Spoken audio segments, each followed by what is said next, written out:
Hi, this is me, and I'm a teenager. So, fighting with my parents is the only job I have. Well, just kidding. Mom, we fight a lot. So does our neighbor's pet. They fight for food and everything. And I was wondering if throughout the animal kingdom, different species argue or fight. But turns out animals do communicate and interact. But the question is if plants do that. Let's talk about it in a minute. First, we need to look out why interaction is important. So, why do species interact?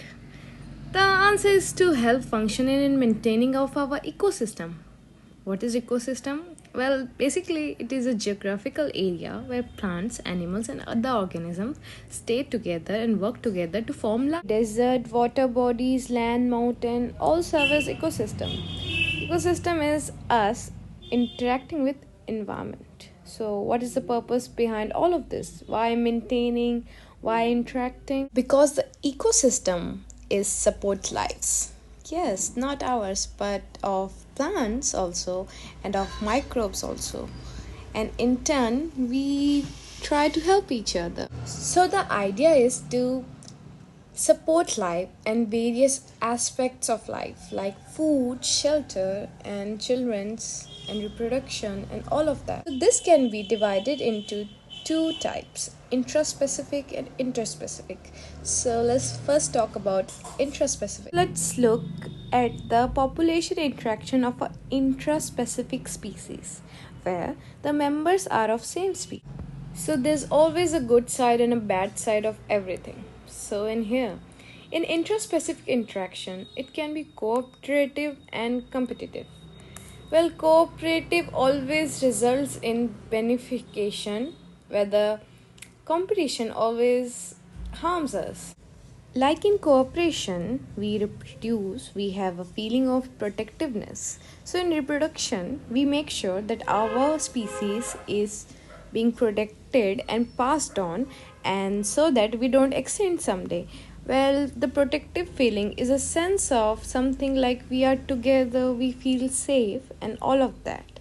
While in competition, in some like we human we compete a lot for exams and everything, but in more sensible way like in animal kingdom, some mothers, some family members, to protect their young ones, they fight for food, shelter, space, and that's always harm the species. And this is all is happening within a same species. Like for example, this dog is fighting with another dog for a piece of food, and this is how they're creating competition within themselves. Now, benefication is best, but why species harm each other?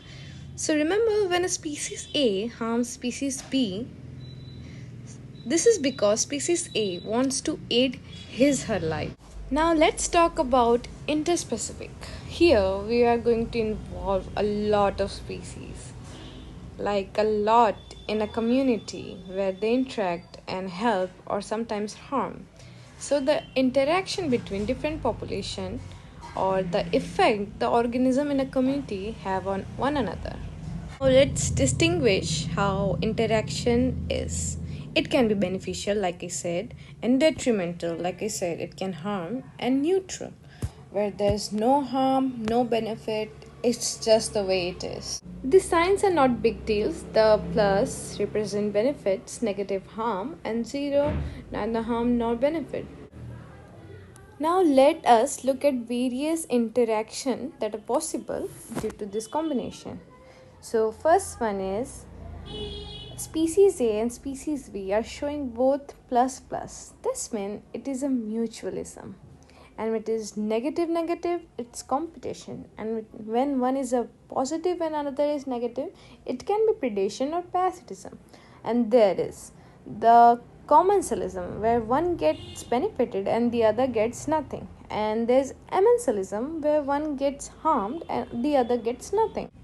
Now we're going to look at each of these interaction in a more detailed manner. So first comes mutualism. Mutualism is where both the species get benefits in the interaction, And we see mutualism is more common in our environment, in our nature, than we might think, because it's happening all the time. Like, for take example, bees. Bees take nectars from the flowers, and in return they pollinate the flowers, which help them reproduce. I want you to look closely in the nature, and I want you to find some examples of mutualism, and please comment them in the video's comment section. So we have seen mutualism and it was great. Species are helping each other, but in competition it is the anti-mutualism. Like, competition is where the species are fighting for the same food or shelter or space or habitat. Like, you can see in this example where I have shown the lion and hyena are just, let's say, fighting for deer, and in that process both lion and hyena are fighting with each other to get the deer, and the deer finds this a very good chance to run away. So deer runs away, and hyena and lion fight with each other and lost their opportunity and food and might injure each other. If you have seen National Geographic or Discovery, there were so many shows related to how animal kingdom works, and you have probably seen so many examples of predation. So it is simple because the predator kills the prey and eats it. Now, so many of us think that predation is not a good way. I mean, why the tiger is killing that innocent deer?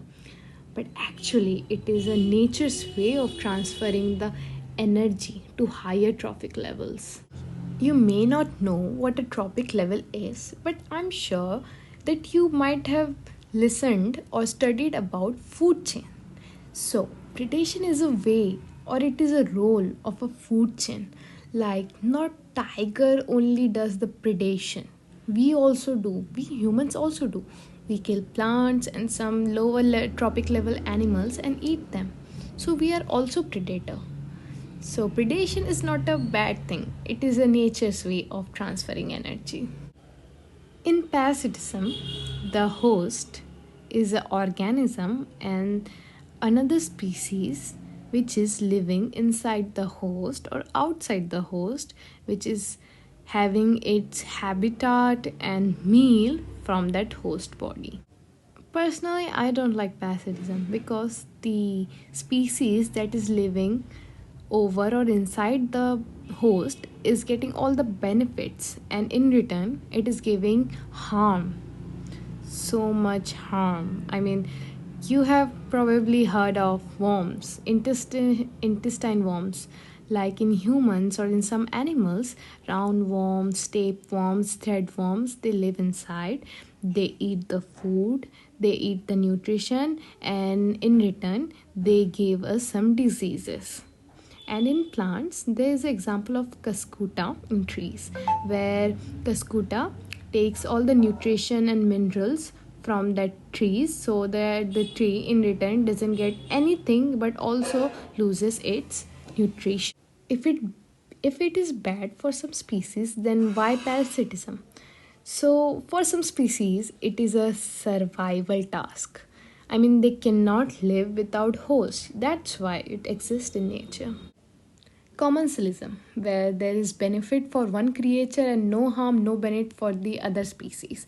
So here's the example of clownfish and sea anemone. The sea anemone is a creature that lives in the sea, and clownfish, it in order to protect itself from predators, it hides within the tentacles. So it gets benefited, and sea anemone doesn't get anything in return.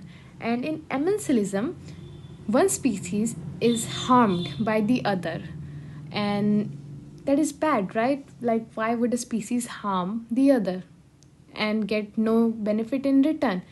So we don't know the answer, and sometimes it is not right to put ethical values in microbial world or in species which doesn't have brains. Okay,